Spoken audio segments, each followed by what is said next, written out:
Nous arrivons à la seconde de ces expressions de la loi de la vie en Christ, que nous trouvons dans la seconde des 7 personnes représentatives de l'Ancien Testament ou du livre de la Genèse. Et nous sommes maintenant en présence de Caïn et d'Abel.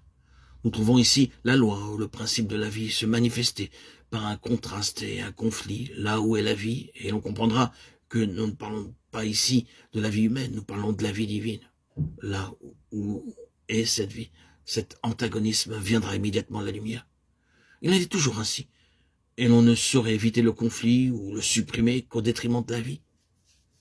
Dès que la vie de Dieu se trouve quelque part, un antagonisme s'y manifeste. Le conflit commence. Nous trouvons donc ici cette vie, et nous parlons maintenant dans le domaine des symboles. La vie se trouva dans la ligne que prit Abel, et la mort se trouva dans la ligne que prit Caïn. Il nous faut maintenant chercher la différence. Quelle est la différence? Considérons Caïn très soigneusement. Nous pouvons être superficiels au sujet de Caïn et en arriver à des conclusions qui, tout en pouvant être très fondées et vraies, seraient cependant inadéquates. Soyons tout à fait justes à l'égard de Caïn. Caïn n'ignore pas Dieu. Il n'est pas non plus quelqu'un qui soit opposé à Dieu extérieurement. Caïn reconnaît Dieu. Il le reconnaît comme l'objet de l'adoration et du culte. Caïn apporte à Dieu comme acte d'adoration ce qu'il connaît de meilleur et ce qu'il a de meilleur. Nous disons ce qu'il connaît de meilleur, mais non ce qu'il aurait pu connaître comme étant le meilleur. Dans son domaine, ce que Caïn apporte est bon et précieux.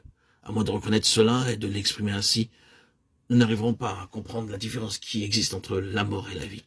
Il ne sert à rien de dépeindre tout en noir ou en couleur sombre ce que nous appelons le chemin de la mort, ou de penser au chemin de la mort comme étant nécessairement marqué par les outrages les plus atroces faits à Dieu.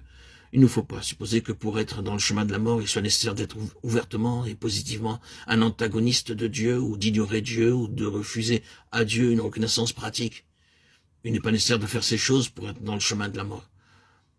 Le chemin de la mort est quelque chose de plus profond que cela, quelque chose de beaucoup plus profond que cela, et nous verrons combien cela est vrai à mesure que nous avancerons.